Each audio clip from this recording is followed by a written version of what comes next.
WhatsApp क्या हाल है सभी के। दो टॉपिक हैं ऐसे जिनके बारे में मुझे बात करने का सबसे ज़्यादा बोला गया, जो कि है first of all is migration and second is partial drop. Partial drop पे कैसे अप्रोच करनी है, क्या मिस्टेक्स हैं जो नहीं करनी चाहिए। तो ये दो टॉपिक थे, बट लेकिन आज हम इस वीडियो में बात करेंगे सिर्फ माइग्रेशन के बारे में, ठीक है। तो माइग्रेशन एक ऐसी प्रोसेस है ना भाई, जिसमें तुम्हें एक एडवांटेज मिलेगा रेदर देन पार्शियल ड्रॉप, कि तुम्हें एक साल अपना रिपीट नहीं करना पड़ेगा।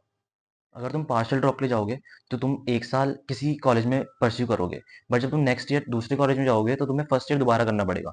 बट माइग्रेशन में ऐसा नहीं होता। माइग्रेशन में क्या होता है कि तुमने एक साल किसी कॉलेज से करा, फर्स्ट ईयर अपना कंप्लीट करा, सेकेंड ईयर तुम सीधे सेकेंड ईयर में ट्रांसफर हो जाओगे। तुम्हें फर्स्ट ईयर रिपीट नहीं करना पड़ेगा, सेकेंड ईयर से तुम अपना कंटिन्यू कर सकते हो। तो माइग्रेशन के फायदे रहते हैं। माइग्रेशन की एक जो चीज़ है यार, ये है कि तुम कॉलेज माइग्रेट कर सकते हो, बट तुम कोर्स माइग्रेट नहीं कर सकते, ये चीज याद रखना, ठीक है। तो इस वीडियो में तो पूरा एलिजिबिलिटी से लेके प्रोसेस से लेके लिमिटेशंस भी बताऊंगा, रियलिटी भी बताऊंगा कि एक्चुअल में क्या माइग्रेशन होता है नहीं होता है, या फिर सिर्फ खाली हवाई वाली बातें हैं, मतलब समझ रहे हो कि खाली कागजी पे बातें हैं और एक्चुअल में नहीं हो पाता। So starting with the eligibility, कि थोड़ी बेसिक एलिजिबिलिटी की क्या क्या होना चाहिए, ठीक है। पहली चीज कि तुम्हें जो फर्स्ट ईयर जो तुमने करा हुआ है वो तुम्हें ड्यू से ही करना है, ठीक है। ऐसा नहीं कि तुमने अपनी किसी लोकल यूनिवर्सिटी से या फिर प्राइवेट यूनिवर्सिटी से करा हुआ है और तुम कह रहे हो कि मैंने फर्स्ट ईयर करा हुआ है, ये लो प्रूफ, और मुझे सेकंड ईयर पे यहाँ ट्रांसफर कर दो। तो ऐसा नहीं हो सकता, मतलब ड्यू में ट्रांसफर कर दो, ऐसा नहीं हो सकता, ठीक है। तुम्हें अगर तुम ड्यू में माइग्रेशन की बात कर रहे हो तो तुम्हें पहला ईयर जो है वो ड्यू के ही किसी कॉलेज से करा होना चाहिए। और तुम्हें ऐसा नहीं कि तुम ऑफ कैंपस में, तो तुम नॉर्थ में नहीं जा सकते हो, ऑफ कैंपस से सिर्फ ऑफ में कर सकते हो। ऐसा कुछ भी नहीं, तुम नॉर्थ से भी ऑफ जा सकते हो। हालांकि वो कोई जाएगा नहीं, लेकिन स्टिल तुम ऑफ से साउथ जा सकते हो, ऑफ से नॉर्थ जा सकते हो, साउथ से किधर, मतलब किसी भी कॉलेज से किसी भी कॉलेज में माइग्रेट कर सकते हो, ठीक है। ऐसा कोई रिस्ट्रिक्शंस नहीं होती है कि कैंपस टू कैंपस होना चाहिए सिर्फ, ठीक है। नेक्स्ट थिंग इज कि तुम्हें एक तुम्हारे अच्छे मार्क्स आने चाहिए। अच्छे मार्क्स से क्या मतलब है कि यार देखो, तुम्हें अगर माइग्रेट करना है, तुम्हें सेकंड ईयर किसी और कॉलेज को बोलना है कि मेरे को अपने कॉलेज में ले लो, तो वो किस बेसिस पे लेंगे? सीयूटी स्कोर के बेसिस पे तो लेंगे नहीं, सीयूटी तुम्हारा होगा नहीं अब, ठीक है। या फिर लास्ट ईयर के जो स्कोर्स हैं वो रेलेवेंट नहीं है, ठीक है। तो इस साल तुम्हें अपनी सीजीपीए पे बहुत ज्यादा फोकस करना पड़ेगा। तुम्हें अच्छी सीजीपीए लानी पड़ेगी, तुम्हें अच्छे मार्क्स लाने पड़ेंगे सेमेस्टर्स में, तभी तुम माइग्रेट कर सकते हो, ठीक है। The next thing that came is की वेकेंट सीट्स। वेकेंट सीट्स क्या होती है ना यार, जब तुम किसी कॉलेज में माइग्रेट कर रहे हो, तुम्हें वहां की वेकेंट सीट्स देखनी पड़ेंगी कि हाँ, क्या एक्चुअल में वहां पे वेकेंट सीट्स हैं कि नहीं है, ठीक है। क्योंकि तुम किसी खाली सीट पे ही बैठने जा रहे हो, ऐसा नहीं कि वो एक्स्ट्रा बच्चों को भर लेंगे अगले साल, ऐसा नहीं होता है। अगर कोई सीट खाली हो गई उस साल फर्स्ट ईयर के दौरान, तो नेक्स्ट ईयर कॉलेज चाहेगा कि यार कोई खाली सीट है, कोई ना कोई बैठ जाए, कोई अच्छे स्टूडेंट बैठे, तो मार्क्स भी अच्छे होने चाहिए और वेकेंट सीट होनी चाहिए, ठीक है। अब हम अगर बेसिक प्रोसेस की बात कर लें, तो प्रोसेस में मैं तुम्हें एक बहुत इन डेप्थ डिटेल नहीं बताऊंगा कि तुम्हें इस डिपार्टमेंट के इस हेड से आगे बात करनी है, क्योंकि अभी से अगर मैं तुम्हें ये चीज बता दूंगा ना, तो तुम दिमाग में बहुत मैसअप कर लोगे इस चीजों को और कंफ्यूज हो जाओगे। तो स्टार्टिंग विद कि तुम्हें क्या करना है। फर्स्ट ऑफ ऑल, तुम जब किसी तुमने जब फर्स्ट ईयर अपना कंप्लीट किया किसी भी कॉलेज से, जिस भी कॉलेज से तुम गए हो, ठीक है। तुमने मान लो वो कॉलेज से अपना फर्स्ट ईयर कंप्लीट किया। अब तुम क्या करोगे, तुम जाओगे अपने कॉलेज के जो भी तुम्हारी प्रिंसिपल वगैरह है, उनसे तुम एक एनओसी साइन कराओगे। एनओसी इज समथिंग कि no objection certificate, I guess यही होता है मतलब। तो उसको साइन कराने के बाद उसका मतलब ये है कि तुम अपने कॉलेज से परमिशन ले रहे हो, कॉलेज तुम्हें परमिशन दे रहा है कि हमें फर्क नहीं पड़ता है, तुम जाओ, ठीक है। मतलब उन्हें कोई ऑब्जेक्शन नहीं है बेसिकली, ठीक है। तो वो तुमसे कह रहा है कि तुम चले जाओ, ठीक है, तुम दूसरे कॉलेज जाना चाहते हो, चले जाओ, ठीक है। तुमने एनओसी में साइन करवा लिया। अब देखो, एनओसी में साइन कराना भी इतना आसान नहीं होता है। तुम्हारे पास एक बहुत अच्छा रीजन होना चाहिए। रीजन से मेरा क्या मतलब है, कि जैसे तुम अपने कॉलेज को ये नहीं बोलोगे ना कि मेरा मन नहीं लग रहा है इस कॉलेज में। तुम्हें अपने कॉलेज को एक वैलिड रीजन देना पड़ेगा कि नहीं मैं क्यों माइग्रेट करना चाहता हूँ दूसरे कॉलेज में, ठीक है। ये नहीं कहोगे कि ये कॉलेज बेकार है, मेरे को अच्छे कॉलेज जाना है, ऐसा ये कोई अच्छा रीजन नहीं है, और कॉलेज फिर अलाउ भी नहीं करेगा। तुम्हारे पास रीजंस क्या हो सकते हैं, जो बहुत बेसिक और रेलिवेंट रीजंस रहते हैं, वो रहता है पहला लोकेशन। तुम ये कह सकते हो कि मेरा जो ये कॉलेज है वो मेरे जहाँ मैं रहता हूँ, मैं अपने घर पे रहता हूँ या फिर मैं अपने रिलेटिव के घर में रहता हूँ, यहाँ से बहुत दूर पड़ता है। तो मैं नहीं चाहता हूँ यहाँ पढ़ना, या फिर मेरे जो घर के पास वाला कॉलेज है, तुम नाम ले लो। और ये झूठ ही होता है बेसिकली यार, ज्यादातर, क्योंकि बहुत लोग यही होते हैं कि बाहर आउट ऑफ दिल्ली आए होते हैं, और ये मतलब समझ रहे हो, ये रीजंस खाली बहाने हैं ये सिर्फ, ठीक है। तो तुम बोल सकते हो कुछ भी कि मैं ऐसे यहाँ रहता हूँ, मेरे रिलेटिव्स के घर रहता हूँ, तो मुझे उस अपने रिलेटिव्स के घर में या फिर अपने घर के पास वाले कॉलेज में जाना है, तो मुझे परमिशन दे दो। या फिर तुम दूसरा रीजन कह सकते हो कि मुझे मेडिकल कोई प्रॉब्लम है, कि मैं इतना दूर ट्रेवल नहीं कर सकता हूँ, या फिर कुछ भी ऐसा बना सकते हो। तीसरी चीज तुम कह सकते हो कि मुझे लाइक जो मैं जिस जिस कॉलेज में जाना चाहता हूँ, वहाँ पे एक ऐसी सोसाइटी है जो मेरे करियर में बहुत ज़्यादा मेरे को हेल्प करेगी, या फिर ऐसी कोई स्किल सिखाते हैं वो लोग, जो मुझे बहुत हेल्प करेगा करियर में।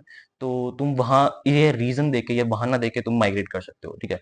और कर देते हैं थोड़ा-सा, लेकिन नखरे करते हैं कॉलेज वाले, वो भी मैं तुम्हें आगे बताऊँगा लिमिटेशंस में, ठीक है? द नेक्स्ट थिंग इज़ कि तुमने चलो अपने एनओसी में साइन करवा लिया, अब तुम नए कॉलेज जाओगे। नए कॉलेज जाके मतलब ये तुम जाओगे नहीं, मैं तुम्हें बेसिक प्रोसेस बता रहा हूँ ताकि तुम समझ जाओ, ठीक है? ये प्रोसेस हालाँकि ऑनलाइन हो जाता है, ठीक है? तो कॉलेज एक जो जिस कॉलेज में तुम जाना चाहते हो, उस वो कॉलेज अपने पोर्टल पे कोई डेट या फिर फॉर्म जैसा निकालता है कि हमारे वहाँ इतनी सीट्स खाली हैं, अब एक नोटिस निकालेगा। तुम वहाँ अप्लाई करना पड़ेगा। तुम अप्लाई करोगे, तुम इन्हें बताओगे कि मैं आना चाहता हूँ, और वो क्या देखेंगे अब? वो देखेंगे मार्क्स तुम्हारे, ठीक है? तुम्हारे मार्क्स देखेंगे कि तुम्हारे अच्छे मार्क्स हैं कि नहीं। अगर तुम्हारे अच्छे मार्क्स होंगे, तो कहेंगे हाँ ठीक है, ब्रिलियंट स्टूडेंट है, हमें भी कोई प्रॉब्लम नहीं है कि तुम आना चाहते हो। तो वो भी एक एनओसी साइन करेंगे, ठीक है? तुमने अपने कॉलेज से एक एनओसी साइन करवाई, तुमने नए कॉलेज से एक एनओसी साइन करवाई, दोनों एनओसीज एक्सचेंज होंगी, और ऑलमोस्ट तुम्हारा जो ट्रांसफर होगा कंफर्म हो जाएगा, ठीक है? तो और अब क्या होगा फिर, तुम्हारा जो तुमने फीस अपनी सेकेंड ईयर की जमा करी होगी, क्योंकि बहुत बार होता है ना कि सेकेंड ईयर स्टार्ट होते ही ये वेकेंट सीट्स नहीं आती हैं, थोड़ा टाइम बाद आती हैं, तो तब तक हो सकता है तुम्हारी जो फीस हो सबमिट हो जाए ऑलरेडी, ठीक है? तुम फीस जमा कर दो, ठीक है? तो तुमने फीस जमा कर दो, अपने नए कॉलेज में फीस जमा करनी पड़ेगी फिर, और पुराने कॉलेज से तुम रिफंड ले सकते हो, ठीक है? तुमने रिफंड ले लिया, अब तुम्हारा जो ट्रांसफर है कंफर्म हो चुका है, ठीक है? मतलब हो चुका है। तो ये बेसिक प्रोसेस रहती है। अब मैं थोड़ी सी लिमिटेशंस की बात करूँ ना, तो लिमिटेशंस रहती हैं भाई। माइग्रेशन तुमने क्यों नहीं सुना होगा, बहुत कम लोगों ने हो सकता है सुना होता है, ठीक है, ये माइग्रेशन के प्रोसेस के बारे में, क्योंकि यार ये प्रॉब्लम रहती है सच में कि बहुत लोग अवेयर नहीं होते हैं इस चीज को लेकर, ठीक है? द फर्स्ट थिंग इज कि अगर हम लिमिटेशंस की बात करें, तो वो रहती है कि तुम्हें कनेक्टिविटी, तुम्हें कनेक्टिविटी बनानी पड़ेगी। तुम्हें जो दूसरे कॉलेज, जिस कॉलेज तुम जाना चाहते हो, वहाँ के फॉर्म्स के बारे में तुम्हें पता होना चाहिए, क्योंकि तुमने अभी तक ऐसा नहीं सुना होगा, सेकंड ईयर की कोई वीडियो भी यूट्यूब पे भी नहीं देखी होगी कि फॉर्म्स आउट हो चुके हैं ये वगैरह वगैरह, क्योंकि यार लोगों का अवेयरनेस नहीं रहती है इस चीज की। बहुत सीट्स पहली चीज कम होती है, ठीक है? बहुत ज्यादा रेयर होता है कि तुम्हारा तुम्हें जो डिजायर्ड कॉलेज है उसमें तुम्हें जो अपना कोर्स है उसकी सीट मिल जाए, ठीक है? फॉर एग्जाम्पल एसआरसी की तुमने अभी तक सुना कि सेकंड ईयर में खाली सीट मिल गई है? क्योंकि बहुत सीट बनती कैसे हैं जब कोई विड्रॉ करता है। विड्रॉ कोई क्यों करेगा, तुम खुद सोचो ना, कि अगर तुम एक अच्छे खासे कॉलेज में हो, एसआरसीसी जैसे, या फिर कोई भी बहुत अच्छे कॉलेज में, तो वहां तुम विड्रॉ क्यों करोगे? बहुत ही कोई ऐसा रीजन हो सकता है, बहुत इंटेंस रीजन हो सकता है कि तुम्हें विड्रॉ करना पड़ेगा, ठीक है?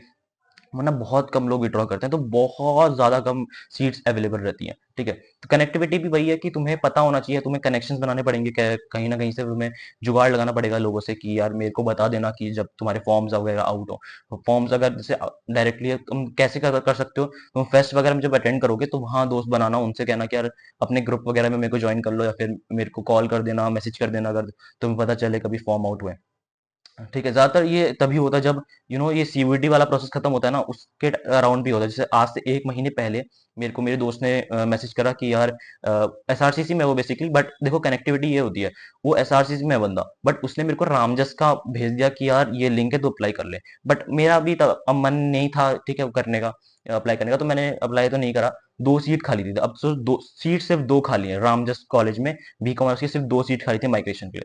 बट मैंने लास्ट में अप्लाई नहीं किया, मेरे को लेट भी हो गई थी थोड़ा सा, ठीक है? और सीजी पे काफी अच्छी चीज होती है, मार्क्स काफी अच्छी चीज होते हैं, बहुत कंपटीशन बढ़ जाता है यार इस टाइम पे आने तक, ठीक है? अब देखो क्या होता है, जब अगली चीज हम प्रोसेस के हिसाब से चल रहे हैं, ठीक है? अब देखो ये लिमिटेशंस हो गई। अब चीज क्या होती है कि जब देखो वैकेंसीज बहुत कम रहेंगी, अब क्या रहेगा? अब जब तुम्हें ट्रांसफर करना होगा, ठीक है, तुम जब ट्रांसफर करने के लिए अपने कॉलेज के पास जाओगे, तो तुम्हारा कॉलेज, क्योंकि तुम ब्रिलियंट स्टूडेंट हो, तुम माइग्रेशन क्यों कर रहे हो, तुमने अच्छे मार्क्स लाए, तो कॉलेज, अपना कॉलेज को भेजना नहीं चाहता है, एक ब्रिलियंट स्टूडेंट को, एक अच्छे स्टूडेंट को नहीं चाहता है वो कि वो माइग्रेट करे, तो थोड़े से नखरे करते हैं। मैंने अपनी आंखों के सामने देखा है इस साल। मैं क्लास में बैठा हुआ था, हमारी एफएमजी क्लास चल रही थी शायद, तो जो हमारी वो मैम है, वो शायद कुछ हेड वगैरह होंगी उनकी, उसी डिपार्टमेंट की, माइग्रेशन वगैरह के। तो उनके पास एक स्टूडेंट आता है, बीकॉम या बीकॉम ऑनर्स का स्टूडेंट था वो। तो वो आके बोलता है कि मैम मेरे को माइग्रेट करना है, मेरे पेरेंट्स आए हुए हैं, साइन वगैरह करना है। साइन करने में तुम खुद बताओ कितनी देर लगती है? बट मैम ने सीधे बोले, मतलब 10-11 बजे का टाइम चल रहा था, और मैम ने बोला 2 बजे के बाद आना, सिर्फ एक साइन करने के लिए कि 2 बजे के बाद आना। और जब वो चला गया, फिर हमें बता रही थी कि ऐसा ऐसा ये अपने कॉलेज को आगे नहीं बढ़ाना चाहते हैं, ठीक है? सबकी अपने वो होती है, ठीक है? कॉलेज थोड़ा सा नखरे करता है कि यार नहीं, मैं नहीं जाने देना चाहता हूँ, ठीक है? ठीक समझ रहे हो ना बेसिक मेंटेलिटी? तो ये एक प्रॉब्लम आती है माइग्रेट करने के दौरान। अब एक एक चीज जो सबसे लास्ट है वो ये चीज आ जाती है ना, जब तुम्हारा ये प्रोसेस तब तुम मान लो ये सब भी कंप्लीट कर लिया, तुमने अच्छे मार्क्स भी लिया, तुम्हें वैकेंसी भी मिल गई, तुम्हें अच्छे मतलब इन्फॉर्मेशन मिल गई कि हाँ फॉर्म्स आउट हो गए, तुमने अप्लाई कर दिया, सब कुछ कर दिया, तुम्हारा सब कुछ हो गया, ठीक है।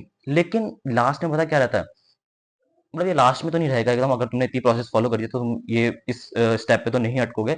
बट एक कॉमन मेंटेलिटी पता क्या होती है, जब तुम एक साल पूरा अपने कॉलेज में स्पेंड करोगे, तुम्हारा एक बेसिक माइंडसेट बन जाएगा कि यार सारे कॉलेज सेम ही तो हैं। तुम्हें अभी ही नहीं लग रहा होगा, अभी तुम कहोगे क्या अगर मेरे को चांस मिलेगा मैं 110% माइग्रेट करूंगा। बट लास्ट में आने तक जो तुम्हारे अपने दोस्त बने होंगे, इतने जिनके साथ तुमने फेस्ट अटेंड करा होगा, जिनके साथ तुमने इतनी मस्ती वगैरह करी होगी, बट लास्ट में आने तक फिर ऐसा होता है कि यार मैं माइग्रेट करूंगा, वहां भी कोई नए लोगों से बात करनी पड़ेगी, ऑलरेडी मेरे इतने अच्छे दोस्त लोग यहाँ बने हुए हैं, ठीक है। और तुम्हें ये भी लगेगा कि यार सारे कॉलेज लगभग सेम है ना, इंटर्नशिप वगैरह करूंगा तो प्लेसमेंट भी ऐसा दिक्कत नहीं आएगी, प्लेसमेंट वगैरह में भी। तो तुम्हें मन नहीं करता है, अभी तुम ये इमेजिन या फिर फील नहीं कर पा रहोगे ये इमोशन। बट बाद में आने तक ये चीज रियलाइज हो जाती है बहुत लोगों का। तो ये जब स्टेप्स सारे जो मैंने लिमिटेशंस बताई ना, ये जो मिल जाती हैं, तो आखिर तक आने तक बहुत कम चांसेस बनते हैं कि तुम माइग्रेट करोगे, ठीक है, या फिर कर पाओगे। तभी माइग्रेशन की प्रोसेस इतनी ज्यादा पॉपुलर नहीं रहती है, ठीक है। करने वाले करते हैं, जो मैं अभी बंदे की स्टोरी बताई, जो क्लास में आया था बीच में साइन करवाने, वो डीसीएससी चले गया, ठीक है। डीसीएससी तुम्हें पता होगा साउथ कैंपस का कॉलेज है, मेरा श्यामलाल कॉलेज है, ठीक है। तो वो माइग्रेट कर गया और अब वो चले गया है डीसीएससी में। तो माइग्रेट करने वाले कर लेते हैं, बहुत ज्यादा स्ट्रगल होता है, थोड़ा सीट्स वगैरह देखनी पड़ती है, मार्क्स बहुत अच्छे लाने पड़ते हैं, मार्क्स लाना और हलवे की बात नहीं है भाई, ठीक है, थोड़ा सा एफर्ट्स देने पड़ते हैं। सो जब ये चीजें मिलती हैं तो थोड़ा सा मुश्किल बन जाता है। बाकी दैट्स इट, ठीक है। मैं तुम्हें बेसिक जो चीजें थी जो बता दी। अभी भी तुम्हारा कोई क्वेश्चन है तो मुझे इंस्टाग्राम पे पूछ सकते हो। बाकी मुझे कमेंट्स में बता देना कि यार अगली वीडियो तुम्हें किस टॉपिक पे चाहिए। अभी मेरे पास पार्शियल ड्रॉप अप्रोच को रिलेटेड एक वीडियो में बनाने वाला हूँ।